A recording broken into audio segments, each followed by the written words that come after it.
All right, welcome in. It is time for Full Court Press. I am once again in a hotel lobby of a hotel I'm not staying at. Rob, this is my new play. As I told you off air, I did order breakfast. I still have my Diet Coke, and I'm ready to rock. I've been up since about 1:30 a.m. So I've gone through this card, Robino, and as always, Thursday rolls around. It's mid-major Thursday, and I have a million opinions. So before we go into it, though, I have to say, very satisfied with how last night worked out, because not only did I go 2-0, hit my 5% play, win both games in overtime with underdogs, which never happens. Yeah. The 5 games I threw out, I think 4 of them would have lost. I would have gone like 1-4 on the ones that I passed on. So it just doesn't get better. That's like the dream scenario right there. Yeah. Well, the last couple of days, kind of the opposite. What happened to you early happened to me. I got beat by a hook again on a team total. Alabama, Birmingham, UAB over 83.5, got to 83 against UTSA in that contest. Yesterday was probably, for me, Adam, in a 2-month span, the least productive day I've had in college hoop. A 2-5 spot bailed out at the end by Florida, getting way over their team total. We discussed the South Carolina game, and by Houston with the late cover against TCU. Yeah, TCU. Watch so many games you forget. But nothing to worry about here. Still ranked number 2 at WagerTalk since December the 1st. So we're ready to hit this card today. Let's go get it. I got to give my buddy Aaron Kidd a shout out, because I don't know if I add Tennessee to the card. If not for him, he was very convincing on that one. And we came on the show. I'd already kind of liked it. So he got me over the edge with that one. Charlotte gets it done in OT. Of course, Robino, the one time I need someone to just jack up a 3 and miss at the buzzer, guy makes a perfect pass to send it into overtime, but we got it done. And listen, you carried so if you're new here, Rob and I have a package where you can get all of our plays for a 3-day span. And Vino carried us for like the first 2 months of the year. So it's kind of my turn here to do that. The month of January, I think I'm up something like 22, 23 units in January at this point, maybe a little more, actually. I think I'm up, actually might be closer to 26. So just trying to find winners, and that's what we're going to do today. Like I said, it's mid-major Thursday, Vino, but when the number 9 team in the country plays on national TV on a slate like this, I suppose it's got to be the feature game. A huge number out in Ames tonight, but my number's kind of in line with this one. So, Vino, talk to me. Colorado, Iowa State, are you laying those points with the Cyclones? Boy, it seems excessive, I have to say. As much as I like the Iowa State team, as much as I think they have Elite 8 capabilities, this is a price range, and they didn't fail to cover their spread on Saturday against Oklahoma State, but they came close. And that particular number was about 10.5. Today, you're looking at much, much more on the road, at home here against Colorado. A couple of things here with Iowa State, which are kind of baffling to me, but it seems like TJ Otzenberger cannot get 40 minutes of basketball out of his team. We talked last week, I think it was when I came on with his quote, or maybe it was the week before. And, Milan Milosinovic came up, players said the same thing. They could not get out of the gate first half. They were getting beaten up in first halves. I tried them against Cincinnati first half. They blew another one. And then last week they came through. A couple of big first half wins against UCF and Oklahoma State. However, the second half was no good against Oklahoma State. I mean, it turned right around, and Iowa State comes out of the chute flat to start the second half. They get outscored 50-33 by Oklahoma State as they tried like crazy to come back and cover that number. So there's something about Iowa State where he can't get this team to give him 2 full halves of basketball. And if you don't get 2 full halves of basketball here, it's kind of tough to cover this type of numbers, 17.5. Now, Colorado's not without their own issues. That's for sure. Tad Boyle, one of our favorite coaches, for at least being honest, brutally honest in some instances. And he's just not thrilled with the defensive play. I'll paraphrase here real quick without reading from the quote sheet, but he basically said he's got a lot of great coaches on his staff, and they continue to try to get through to these kids the importance of defense. And he says it just falls on deaf ears.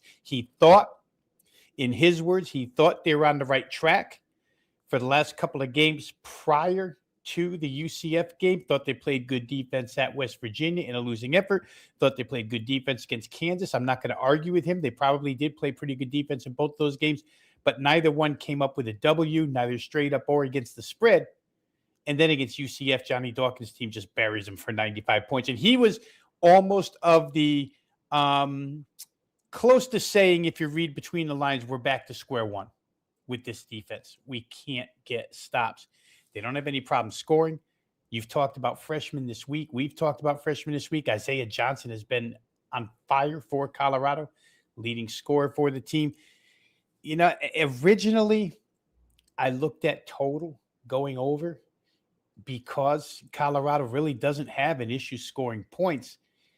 And Iowa State, for all of our, I don't know, praise, let's call it praise about how well they can play defense, there's too many points this year where they just haven't shown it. Like I say, you want 40 minutes for basketball out of Iowa State. It's not to say that it can't be done at Hilton Coliseum in a nationally televised game like this. It could, but I'd be more willing to try Colorado plus 17.5, thinking that maybe Tad Boyle's recent rant maybe didn't fall on deaf ears for 24 hours, and maybe Colorado does come out on the road and play really hard.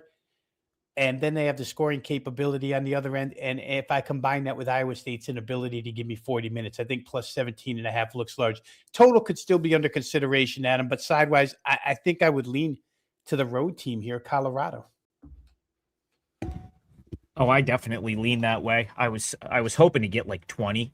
That might have been a little ambitious. My number was like 17.8, so very close to what the spread is. So when I saw that, and obviously being as I went through a lot of these games, made a lot of my numbers at about 2 a.m. Didn't really look at all the openers. I was like, okay, I was hoping to see a little bit more value with the visitors to jump in. Two things that Colorado's, the obvious thing that they're going to get penalized for by the books is 5 straight losses. The other thing that they get penalized for all the time by the books is playing on the road, right? It's like they're going to get the monster bump for playing at home. And then when they turn around and go on the road and they're no longer in their favorable, in the CU Event Center with the altitude in their favor, it tends to swing in the other direction. And I think personally, I was hoping it would be like more pronounced in the number. I think the odds makers kind of nailed the number here, but I guess it is relevant, right? Like Colorado 1-3 in true road games this year. They tend to not play many true road games prior to like a non-conference play. So they're always going to have a bad road record because when you play in a league like the Big 12, winning on the road is hard for the really good teams in the league. And so for a team like Colorado, it's going to be very hard. That was a disappointing effort over the weekend against Central Florida. I did kind of like Colorado in that game. They kind of no-showed. I ended up losing by 9, but I never really felt like they were going to win that game. So, Rob, I think if I was going to play this one, it would have to be Colorado plus the points. Listen, if Iowa State takes all sorts of money throughout the day, which I don't think is going to happen because I think it's high enough as it is, but if this were to get up to like 20, which some group bets it, and then everyone else decides that that's the play, national TV, Hilton Coliseum, Iowa State does take money at home often. I would be willing to play back at that. I think 20 would be my jump-in point, but I do like I think the Buffs are gonna have they show some respect to themselves here and give us a game that's like within 20 because the last couple times out have not been great for this Colorado team. No, they really haven't. And Adam, where home road is concerned, like you say, you put those two together, Colorado receiving a larger bump when they're at home and penalized when they're on the road. And Iowa State, we know, for 20 years has received the bump, 25 years at Hilton Coliseum. So it's kind of like a double bump. Yeah. So maybe there is a little extra value here in the price at 17.5. Like I say, if the Colorado kids respond even half decently to the coach's wishes, they can sneak under the number, I would think. Yeah, I don't hate that at all. And again, I thought it was a good I thought it was a good line by the books. I felt like they, I was hoping for something egregious, which would have been 20 or better. But yeah, I still lean Colorado in that one. All right, let's go to Garth. Garth, thank you for the donation as always. Garth wants to talk William and Mary. He says William and Mary's been up and down recently, but he feels like this is a time to back them. Well, it's an interesting spot to back William and Mary, Rob, because a couple reasons. One, the Tribe are heading on the road. They tend to shoot it worse on the road. They tend to play worse on the road in general. Two, William and Mary's had a couple of big wins lately, and we know this is the spot of the year. I've brought this up on the show a couple of times. Calendar's about to flip to February. Suddenly, Brian Earl's relentless style might start to take its toll on this team. We've seen it with some of his less experienced teams in the past. And when I say less experience, I mean less experience to the way he wants to play. He coached up here at Cornell for years, and there would be Cornell teams that would look like world beaters for 3 months, Rob, and get to February and suddenly they were out of gas. So it's something I've kind of been looking at his William and Mary teams to see if something like that was going to happen. But I don't really necessarily want to back Elon here either. Kasper Klasic, former Albany Great Dane, might be hurt in this one. And he's been one of their better defenders this year.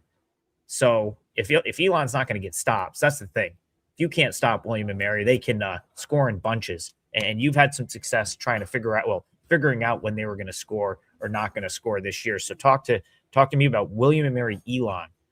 Do you want to take a shot with the Tribe here? Yeah, the total range, obviously odds makers now 2 months in are wise to William and Mary, right? Not that they haven't been since the get-go, but you get an opener of 168.5, and immediately it puts you into a thought process. It's not one of those where I can look at it and say, oh my God, that's off.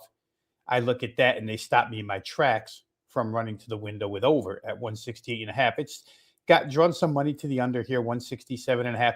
But I do think that situationally, it probably favors Elon, right? Elon's the team that comes in off of back-to-back losses. William and Mary's the team that comes in off of 3 straight wins. So when you put two and two together between pretty good, above average conference teams, you come up with, let's play the team off the back-to-back losses. They're the more desperate side. So I think situationally it lines up good for Elon. I think what else lines up halfway decent when you start to rationalize an Elon play is the fact that those 2 losses are home to Towson. No shame there, because in that spot, right, Towson was in desperation. You may have even used that game as a part of the parlay leg that day. I'm not sure, but I know we talked about it. And Towson came through, a team that started 0-4, much better preseason prognostications. They were desperate. They win a game. And then you go play Charleston, who we've talked about at length since returning. A couple of their key offensive players have been better. And now you get a home game against William and Mary. Again, like you say, a little bit lesser on the road than they are at home. Still very, very capable of scoring points in bunches, but Elon is too. And I feel like Elon here may be able to outscore William and Mary.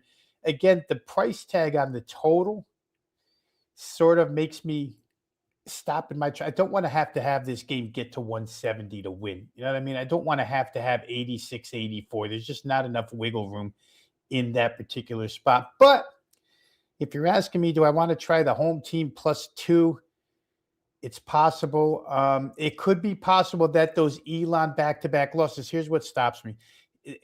It's possible that the back-to-back Elon losses against quality competition in the CAA could be more indicative of who they are right now, And so you can run to the window with the situational play, but when you lose, you say, oh my God, I should have thought of the fact that maybe Elon isn't as good as maybe prior results suggested they were. So it's a tough game for me, Garth. I'm not going to argue off the Bill and Mary side. Certainly early money is not arguing you off of it, because they've been bumped from 1. I see one instance where there's a 2.5 right now, but mostly 1.5s and 2s out there. Yeah, I'm not going to talk you off the William and Mary side either. The couple of things I brought up at the beginning are just they're more anecdotal in the sense that it's like, I mean, I'm talking about Brian Earl's teams from like 5 years ago, right? Like things could have changed for him, but the point I really was trying to make is I'll be cautious with William and Mary going into February because that style has worn some of his teams out in the past. But in this matchup, like they should score points. Like Yeah. Elon, not only, I mean, you take one of their better defenders off, like Classic didn't play last game, but he played the previous games, and this still isn't a great Elon defense. This was a team last year that had the Simpkins brothers, who are great perimeter defensive guards. And of course, they had 7'4" Matthew Van Komen, who's now at Marshall, who was the sort of like the guy they built their entire defensive scheme around. They play a zone, and when you have a 7'4" center, you can stretch the zone well beyond the 3-point line. And that really worked for them last year. Now, we both talked about Billy Taylor having being impressive in the respect that he's been able to do it on the offensive end this year, but that defense was always going to get worse, and it has. And, you look at their last 5 games, right? Gave up 82 to Campbell, 85 to Northeastern. That's bad. Like, that is not good. That is a walking wounded Northeastern team. 89 or 85 to Hofstra.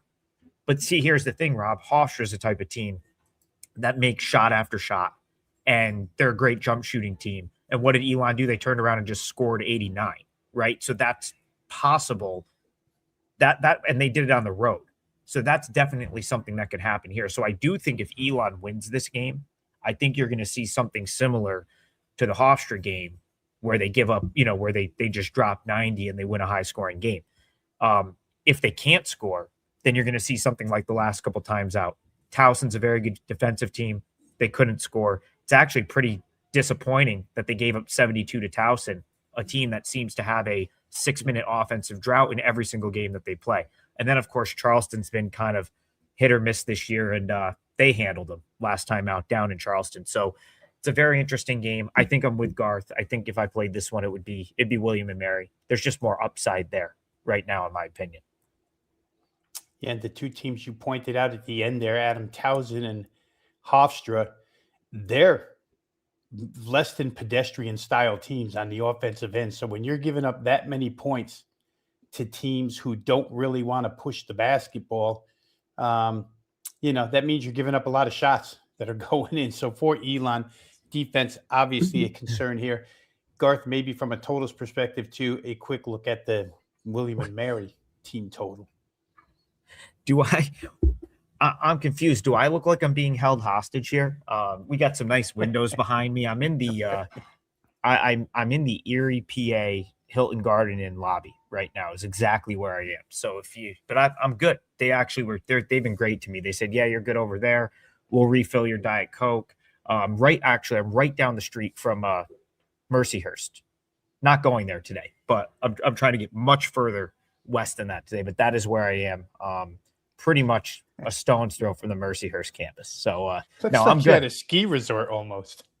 I'm good. It's just I couldn't figure out how to. Actually, to be honest with you, I just didn't care enough to worry about the lighting back there. Bayou says drink a sip of rain. I've already done rain. I've already had a Starbucks. It's going to be a heavy caffeine day, which is no different than most other days, Rob Vito, but heavy caffeine day. Ronnie says no Starbucks. Starbucks is noisy. This is great. Like, this is like nice and quiet. Starbucks, it's noisy as hell. They've got, they probably have Harry Styles on the background or something, just being obnoxious, right? Like, just too much music. It's crazy. Real quick promo today, as always, Rob Vino and I, all access 3 days, double the firepower. You get all of our plays. I had a good night last night. I went 2-0, hit my 5% play. And hoping to do that again. I've got one play locked in right now. I have a few. This is going to be like yesterday, Rob, where I had like 9 games. Yeah, we'll call it 7 realistically that I liked. Ended up picking the right 2. I wonder if it's kind of how I feel like today's going to go. I feel like I've got like 8 or 9. I'm going to throw the majority of them out. And I'm going to settle on like 2 or 3. But I've already got one locked in, and maybe we'll give one out on the show because again, I'm very close with a lot of these, and just looking for something to push me over the edge on quite a few of them. Also trying to confirm injury news. We'll talk about that with a couple of these in a little bit. Colin Gregory, and I see he says UNCW hammer. This is a very interesting game. I want to stay in the coastal for a minute, Rob Vino, and I want to talk UNC-Wilmington, Towson. When I was down at Towson a couple weeks ago, they all said, you got to come back for the Wilmington game. That's the game. That's the one you should be at. And of course I said, I got to take advantage when I'm here. I never know when I'm going to get back. So, but that's what everyone I talked to there was. They were all excited for that game. That's their big game. I believe it's been sold out for a couple weeks now, or very close to sold out. So that's going to be an awesome environment. No doubt about it.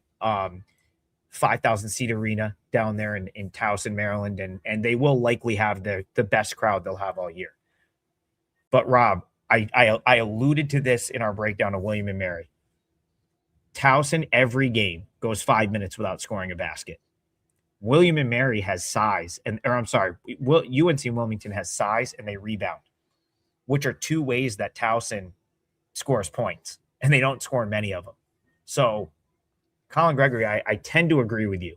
This looks like a really good matchup for Wilmington, minus the fact that you're getting like the home run spot for Towson coming off a bad loss and in front of probably a sellout crowd. What do you think, Rob Vino? Towson, William and Mary. Towson, Wilmington, God. Yeah, they're all interchangeable, right? NC-Wilmington, Field the Teal. I remember being in Richmond Coliseum years ago when I lived in Richmond, Virginia, early 2000s, when they held the Colonial Athletic Association tournament there.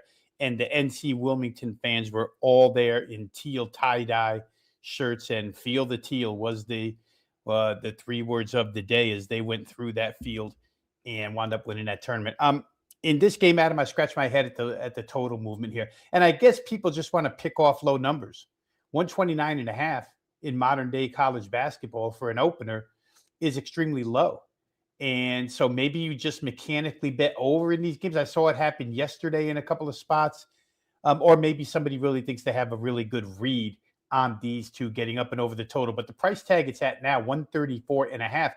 You're asking for 68-67 against two teams they're not only slow possession, they're two of the slowest possession teams in college basketball. Remember, we had this talk earlier about adjusted tempo or time per possession. For me, it's time per possession. And these teams both rank 325 and 318 out of 365. Nobody wants to go anywhere. They want it to be. And if the Towson fan base is as fired up about the game as it was told to you, then I would expect more of a tournament type feel to this game. You know what I mean? But defensive, every possession counts, that sort of thing, dig in, make stops, etc. It makes me want to play under in this game. NC Wilmington, however, when I went through their game logs, they've been able to score on everybody in this league regardless. The only team that got them into a really low scoring are a couple of teams, Drexel and Hampton, but it was really early in the conference season. Since then, they've been able to score on just about everybody. Again, a lot of those teams aren't necessarily Towson, where you can combine slow possession offense with lockdown defense and throw in the drought portion of this, which you've talked about multiple times. I just think 134.5 is too high here. I can't see this game unless it goes overtime. You're always subject to overtime in a game like this, but 69-67, 68-67 just seems a little bit high to me. I kind of feel like this one will be more in the 66-63 range, and the opener was more correct than where the market has pushed it. Yeah, the thing I can't get over here for Towson, and why I could not make a case for Towson, Rob, is the fact that, like, they just don't move the ball, okay? And they don't really have jump shooters.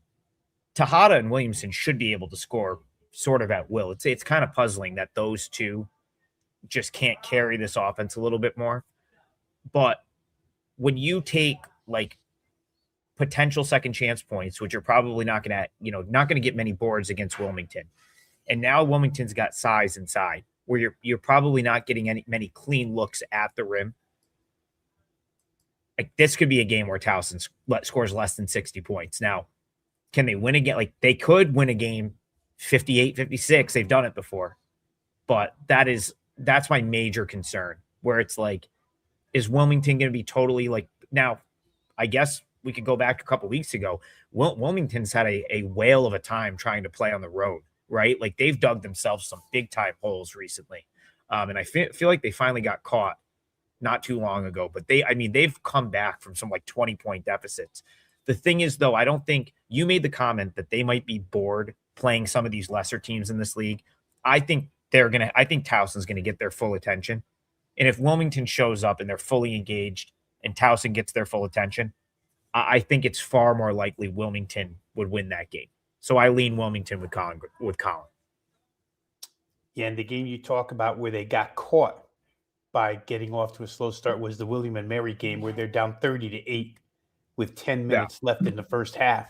And but William and Mary has the ability to score 30 in 10 minutes, where Towson just, even if you struggle early, they're probably going to let you hang around, right? They're not going to run off any huge margin lead. So we'll see. I think the total's too high. You could struggle early in a game like that, and it might be 14-9, like 13 minutes into the game. You're still very much in the game. Yeah, that's a really good point. Interesting one, but Colin, good luck if you play Wilmington tonight. I certainly can't really talk you off of that. This is a good one. 5% super chat from Hugh. I think he's following up on his joke from the other day, but he has a question. I've got a very quick answer to this. So Hugh says, single game boost token, bet normal unit and take boost profit, or lower the bet and boost to get a 1 unit win. Bet the full unit. Anytime you get a boost, you should bet as much as they'll allow you to boost it. So whatever they'll allow, the max bet the boost will allow is always the play there. Am I right, Rob? That's always the play, right? Yeah, and generally the max is so low that you have to include the boost, really, to make the boost worthwhile of taking. So yeah, I would agree with you. I would make the max bet and attack the boost onto that. All right, since Hugh, if you want a game, shoot one in there, and I'll try to get to your game. But I'm gonna go to Swizz here, because he says give me LeMoyne plus the points, and I got a couple things to say about this one. So the points look appealing, being the number that they're at. The problem is Shiloh Jackson's very likely out for LeMoyne. Rob, I texted you I played LeMoyne the other day, gave it out on the show. It was a winner. They had arguably their best shooting day of the season. Even with Jackson out, they went nuts from three on Fairleigh Dickinson. They went up huge. It was really never a contest, but that was a surprise to me. There was nothing. I didn't really hear anything about Jackson not playing until I had already bet the game. And again, Fairleigh Dickinson's one of the lesser teams in this league. So the fact that they were able to win and win big and not really miss him against Fairleigh Dickinson does not really surprise me. I didn't have there was never a point in time where I thought to hedge out of my bet. It was just, all right, we'll roll with this. They'll still probably win, and they did. Rob, the only team to beat Long Island in league play so far this year is LeMoyne. And Shiloh Jackson in that game had 21 points and 7 rebounds. He's the one upperclassman on this LeMoyne team, and now they're going to go on the road without him in the rematch. That spells trouble for LeMoyne, even with those points. I don't think it's enough. I think this could get ugly at the I've been to this place. I think it's in Brooklyn. I think it's LIU Brooklyn. The Steenberg Wellness Center. There you go, Rob. That's where the game is tonight. The Shark Tank, the LIU Sharks. There's a couple New York Knicks are going to be in attendance. It's like they have a partnership with, I think, the Knicks, so they should get a decent crowd for this game. And I think this one might be a Long Island win going away. With Jackson out, do you have any insight on the total here? Because that could really alter what LeMoyne is capable of doing here. Yeah, I would. The team total is where I looked, but I think it's too high priced for LIU. 77.5 is a lot to ask, even if Jackson doesn't play. So it would probably take me off of the total either way here. Of course, the other option to that, Adam, is to try and play the LeMoyne team total under in this instance, missing all the offense and all the points that they're going to have. Their team total really quick, just to bring it up, is 69.5, 70.5. Maybe a little steep there too. No real opinion either way. The number has really soared. Like you were saying, it opened 3.5. It's 8.5. 5-point move. Oh yeah, Ought to three tell you the that three and a importance. half. That had to be the most rogue number ever because like I even saw sixes gone really, really quick. Like I think this was somewhat known. Like if a book hung a 3.5 or a 6, like that had to be gone right away. Because I don't think it was like totally unknown that Jackson would be out in this game. But yeah, even 8.5 still probably low. Without Shiloh for LeMoyne, I make it 10.5. I don't know about you, but there's still probably some value there. If I go over timestamp really quick on this line movement, Adam, that actually opened 3, lasted 5 minutes, Wow. got bet to Yeah. 4, lasted 16 minutes, got bet to 5, that lasted a while. You had about 6 hours still at 5 until yesterday, right, but at like insanely low limits probably. Right. For right. Because that's an extra board opener. So what was any place even given on that until it was like already where it's at now? But yeah. No, Rob, I think you make a good point. If you were gonna try to like find a little bit of value in this one, it's probably the LeMoyne team total under, because that way I feel like they don't fully price the injury stuff into the total as much. You've kind of taught me that. And then you talk about like people love to bet overs, right? In LeMoyne, they still see, no Jackson, and LeMoyne still put up 87 points. But Long Island, we've talked about this. They're far and away the best team in this league. They're the best defensive team. This is a different animal than what they played earlier in the week. So, yeah, you could get a scenario where LIU holds them under 60 even. Yeah, and with revenge, it's a revenge spot on the other side's home floor. It just makes it that much more appealing to think that LeMoyne would have difficulty scoring here.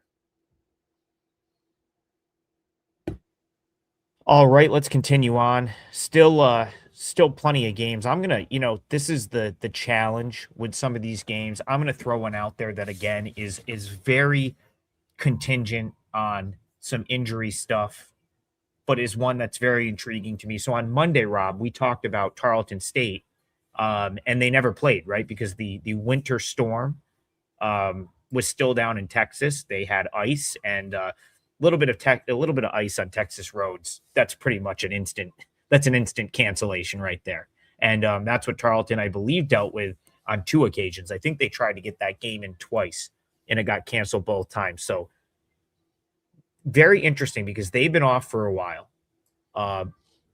Billy Gillespie has not coached in a while. He's been out with some health issues.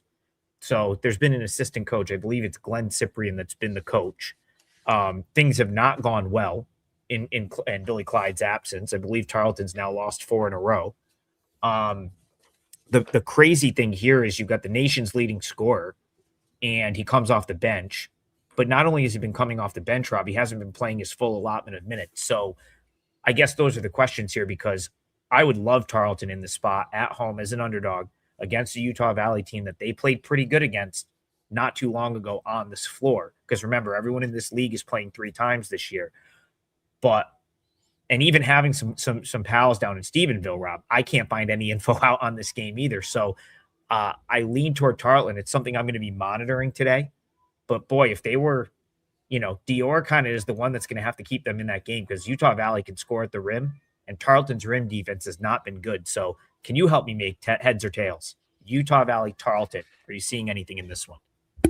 Well, what I see is back-to-back losses by Utah Valley on the road as well. So, the desperation sort of factor, or the must-win type factor, to me, would point to the healthier team, the team that's already won on this floor by 6 and is now down to 3.5.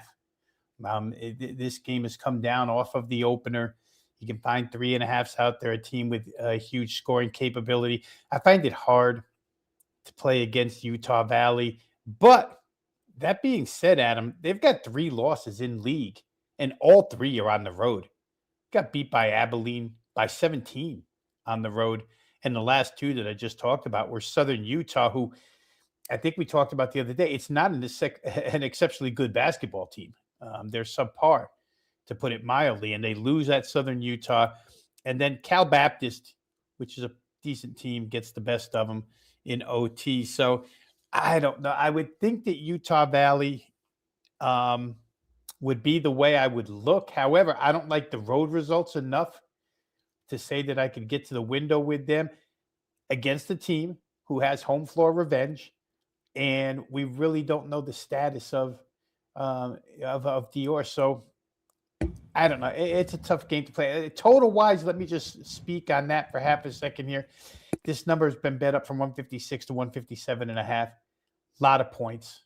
And again, you can't really play that until you know the injury news is confirmed. At that point, maybe you lose some line value, both side and total, if it's either confirmed or one way or the other, in or out. So for me, it's probably kind of a no play. I think my slightest lean would have been toward Utah Valley here, but nothing I would go to the window with.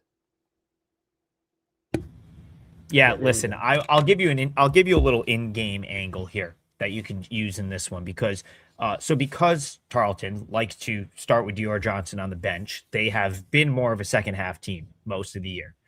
The other key guy here is Freddie Hicks. He's been out, and that to me is almost like, obviously you need Dior scoring, but what Freddie Hicks does is keeps everyone organized, slows the game down. He gets to the foul line more than any other player in the country over his career. He is, I believe, shot more free throws per minutes on the floor than any other active player in college basketball right now. It's kind of a crazy stat, just one that I think goes a little bit unnoticed, but that dude absolutely lives at the free throw line. And that is huge. That's huge for Tarleton because they don't have much of a post presence on this team. So that's where I think they've really, really been struggling, is even though Hicks is not like a post player per se, he gets to the line and he can score inside. He just kind of wills his way to the basket, and they've really missed that. So because they've had so much time now elapsed between their last game, maybe the market here is front running him coming back and Dior being fine, because that's the final thing I'll say about this game. If Freddie Hicks is in the starting lineup and he's there, and Dior Johnson is in uniform and he comes off the bench and he's in the game like he usually is, I think you look for a spot to either bet Tarleton in game or take their second half line, especially if they fall behind a little bit early, because that is the combination that will keep them in the game against Utah Valley. Now, on the flip side, Rob, no Freddie Hicks. Dior's not totally on in the first half. The other thing you're going to want to look for is Utah Valley getting to the rim, because Utah Valley, if you just let them score at the rim, they'll score on every possession. You might want to go the other way. It's a phenomenal game for in-game betting, and those are the things you should look for that. So that is, that's one that, again, if you have the ability to live bet and you watch for those things, I think you will find yourself a winner in play based on who's playing or not playing for Tarleton in that game. Rob Vino, we have Hugh. So Hugh has followed up, and he said there's 2 Big Ten games today. So I'm going to let you take your pick, Rob. Pick one of the Big Ten games and kick us off. Let's offhand, I think one of them's Illinois. Oh, we have your choices are Penn State, Northwestern, or Washington, Illinois. So pick the one you like best, and let's talk some Big Ten hoops. Well, we can talk about the Washington, Illinois game, I guess, Adam, because I think there's more to talk about where that game is concerned. Earlier this week, maybe Saturday, man, the days go by so fast that I can't remember when I had mentioned that Illinois head coach Brad Underwood said that losing Boswell at point guard made them a better offense, a lesser defense, but a better offense. And man, you've seen that 2 games in a row out of Illinois, right? A huge point production. It's allowed them to get other guys going in this spot. Washington on the road. Again, it's not a full 3-hour cross-country trip, but it is middle of the country trip. We've talked about these west to east things inside the Big Ten. Washington has a tendency to give up a bunch of points. But Washington is at times capable. I've read a funny, comment the other day about Washington, Adam. This struck me a little bit, where somebody was saying that, what is Danny Sprinkle doing here for what he did and for what Mike Hopkins did? They should have just kept Lorenzo Romar. He was doing the same thing. And maybe there's some truth to that.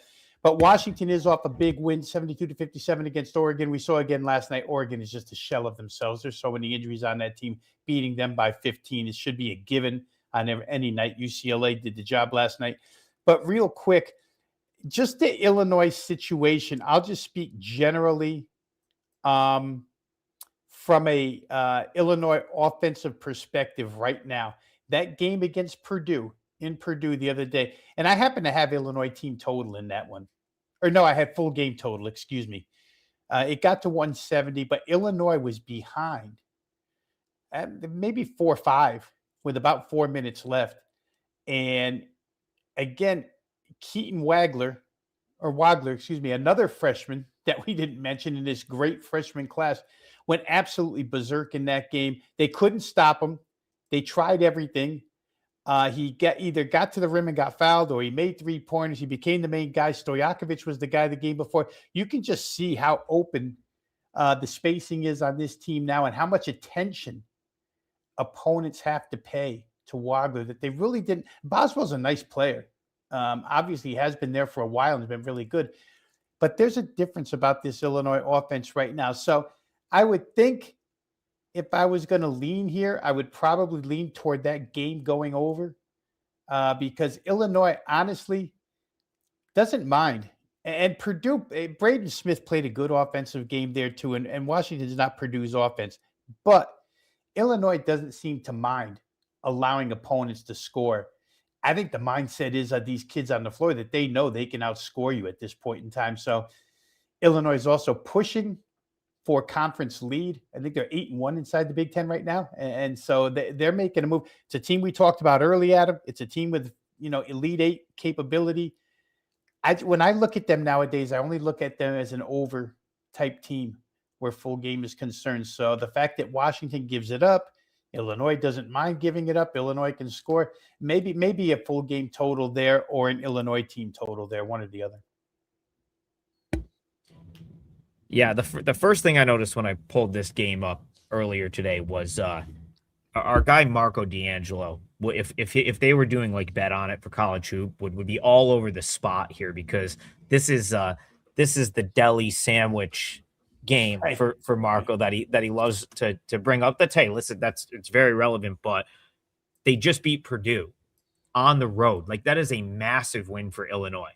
And what do they have this coming weekend, Rob? They go to Lincoln, Nebraska, to the bank, right? To play a Nebraska team that up until 2 days ago was undefeated. So yeah, it's a home game, but man, this you could be looking ahead to Nebraska a little bit, even with the loss to Michigan. I mean, that's still, you have the chance in a week to beat 2 top 5 teams, right? Purdue was number 4 in the country when they won that game. You still got Nebraska, who's number 5 in the country, and will be on Sunday when that game is played. I just don't think Washington's any good. You made the point about Hopkins and Danny Sprinkle underachieving. Yeah, at least Lorenzo Romar used to get players, right? Like, at least Lorenzo Romar could recruit. And even though like his teams might underachieve, like you just knew he was going to get a couple studs that would keep you in games, and you'd have a fighting chance. This Washington team is just no good. Like, that's all I can't, I wish I had more to add there. I just don't think they're a very good basketball team. So even in the spot that Illinois is in, yeah, it's a big number, but I want no part of Washington. They're so much worse than Illinois that even if Illinois is somewhat focused on the weekend, they still might win this game by 15. It almost feels, I know it's like not a great comparison, but you know how Florida just felt so easy last night, and you're like, man, that looks like you're going to lay 14, but it's such a mismatch, and they just crushed like I wouldn't be that surprised if Illinois ran Washington off the floor. They're just such a better team. But again, I haven't had a great beat on these teams, and I don't think you can fully discount the fact that they just beat Purdue and they've got Nebraska coming up this weekend. So that'll likely keep me off of this one. All right, the chat is, you guys are relentless. I'm gonna give it out. I was gonna sell this, but you know, Rob, as it goes, day like this, I'm probably gonna have more than one best bet, a couple different plays for sale. So I will lock in my leg of the parlay because there's like 6 people that have asked about the Cal-Irvine Hawaii game. Your boy was going to hold on to that one that was about to go up for sale on the website, but I can't hold out on you guys here in my jail cell, or someone said the law office. That's actually good. This like the law library or something, like someone said in there. But I played UC Irvine here, Rob. It's a 4% play for me. I just played it on the money line minus 125. Hawaii, for me, it's almost this simple. Hawaii last week at home, 2 blowout wins. One I guess was pretty expected against Bakersfield. The other not quite as expected. That was actually my only loss last Saturday. I had Northridge plus 10, 9.5, 10. And they got blown out in a game that I didn't think they should really get blown out in. I felt like they just couldn't hit shots. It felt like they played Hawaii somewhat even, and they just could not get out of their own way on the offensive end. Feel like they missed some layups, would just trip over themselves, and suddenly they were down 20 in a game that to me, watching the game, was more competitive than the final score would indicate. Now you turn around, you're Hawaii, you got to leave the island, something they've barely done this year. Go play what will be your toughest road game of the season to date. I suppose Oregon opening night, but that's a little bit different. This will be, in my opinion, a tougher road game because it's a conference game, and Irvine's going to want this one bad. Of course, if you missed the Hawaii-Irvine game the first time around, you would have had to been up till 2 Eastern to catch the end of that. But Hawaii hit the buzzer beater to win by 1. So I just love the revenge angle. I think Irvine is the better team. I think they're going to be able to force Hawaii into some tough shots here. And, I just don't know if that plays for the Bows on the road.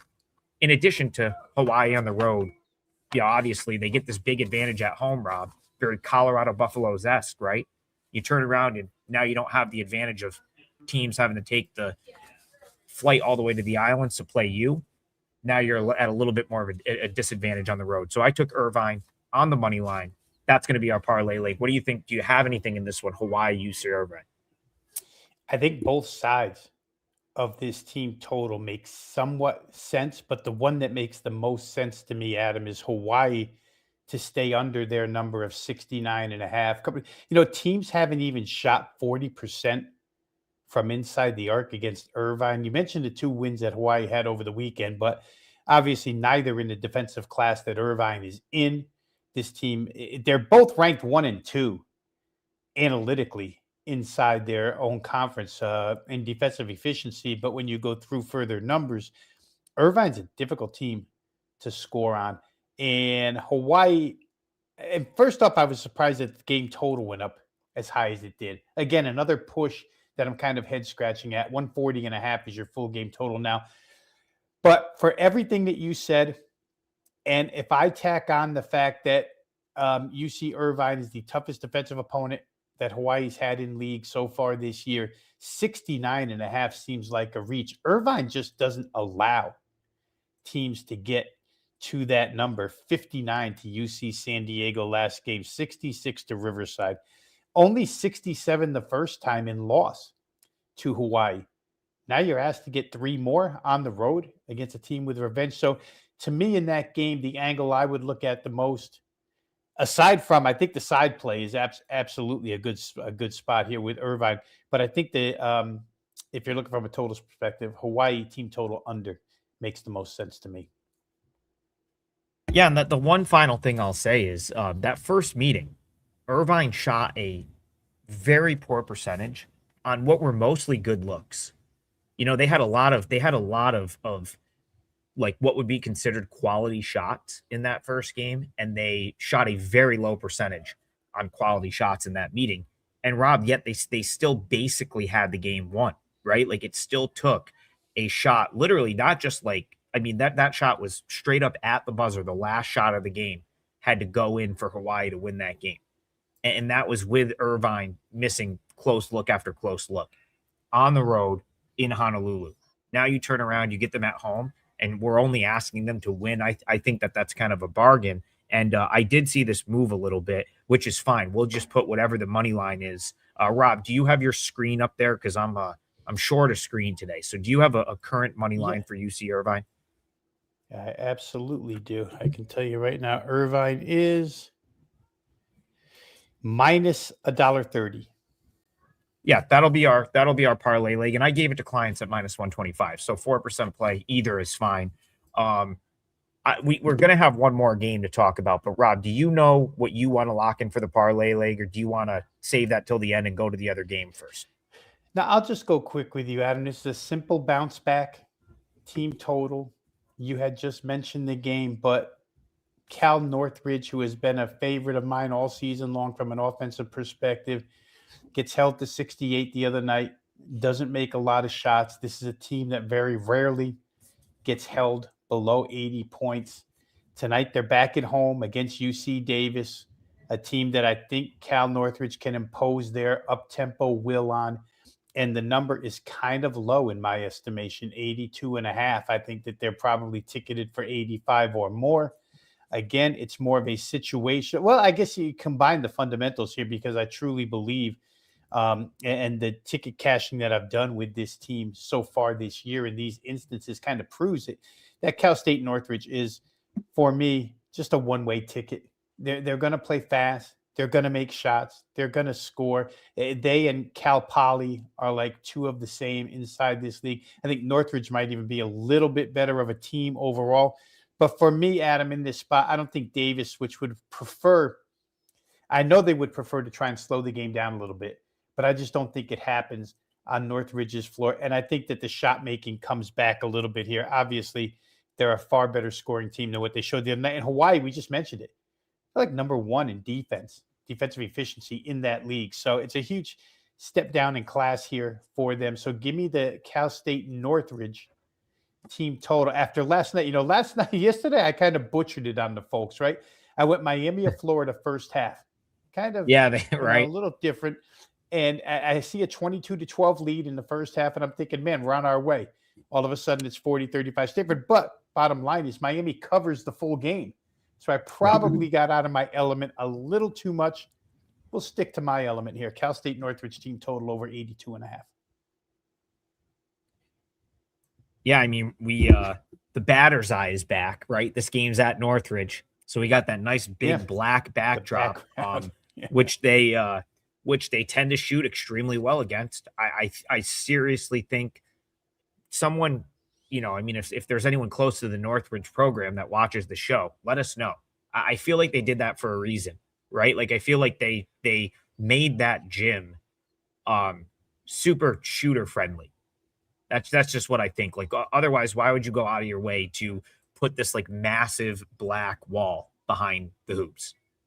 Right. I don't know. That's my conspiracy theory for the day, Rob. But like they've shot it better at home. And if you go back to the first meeting, like you brought up, 89-80, still got to 80 in the first meeting on the road. So I think that's a good look. I definitely thought about Northridge maybe bouncing back. Like I said, I felt like they were seeing ghosts for some of that game against Hawaii because they were getting good looks and they just couldn't make them.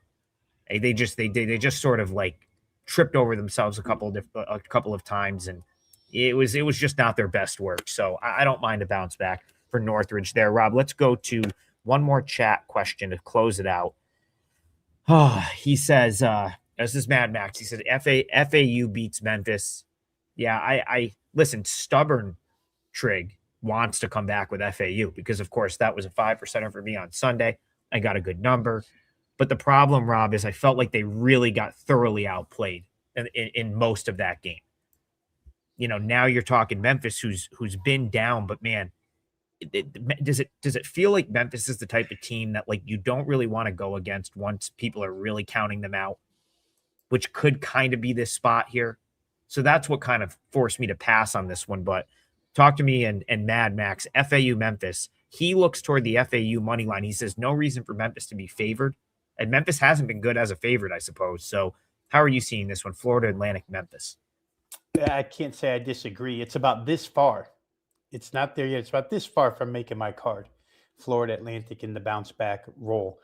Couple of things that are preventing me is Memphis has shown a real capability on the defensive end. And in this league, Adam, against these type teams, I guess that's where I have to kind of weigh the difference. FAU is such a superior type offensive team to what's actually in this conference, the majority of this conference, that you can build nice statistical numbers against weaklings that can't really score. But to me, FAU has that ability. Can Memphis match them score for score is my kind of thought here. And I don't know that they can, in all honesty. And the point about favorite underdog is really relevant with Memphis. You love Memphis in the underdog role. We may have said this before, but as a favorite, seem to fall on their face a little bit. This is a game where both teams, I think, are off losses, if I remember right. And so you could probably build the same case against me and say, but Rob, this is Memphis home revenge for a Florida Atlantic game, plus they're off a loss. Florida Atlantic is off the loss to South Florida, but South Florida is such a different team, Adam. When that snowball gets going offensively, it becomes an avalanche, and it's just difficult to stay with. Memphis, not a great shooting team, and they'll allow you to stay around in games. So to me, like I said, I really want to get to FAU here, but obviously we've talked about some things. You know, you always have to build that list, assets and liabilities, and there are some liabilities to consider in this one with the FAU side. If I can overcome those, I'll probably be on FAU with you, but that's the side I like here. Bayou's convinced that the Boca Raton's got like Maui Invitational, like caliber soft rims. Right. So he does not like Florida Atlantic when they go on the road. And I mean, there might be something to that. I don't know. I mean, there's always, you know, we just talked about Northridge, right? Like creating a little bit of a home court edge. Maybe they've done something like that as well. You know, they played Memphis great the first time around, but that I guess is where I'll finish my point here is, you know, they dropped 89 on Memphis in Boca Raton in an 89-78 win where, and I'm just going to pull the shooting splits up here, you know, they shot 51% from the field. So the other good news for FAU in that game, they destroyed Memphis on the glass. And I think if you've watched Memphis recently, like it's fair to say that this is not the caliber of team Penny has had in recent years there. I mean, you know, the loss they got destroyed the last two games, Tulsa and Wichita State. Now, Tulsa's a very good team. I still think FAU is probably better than Wichita State, but at the same time, Penny has been good in the rally the troops spot, right? So it's like back-to-back losses. Now you're at home. Can you rally the troops a little bit? Maybe. It's a tough one. I'm with you, though. It'd have to be FAU or pass. Rob Bino, before we close this out at the gun, I see folks in the chat talking about New Jersey Institute of Technology in Albany. All I'll say is, like, I think they like N.J.I.T.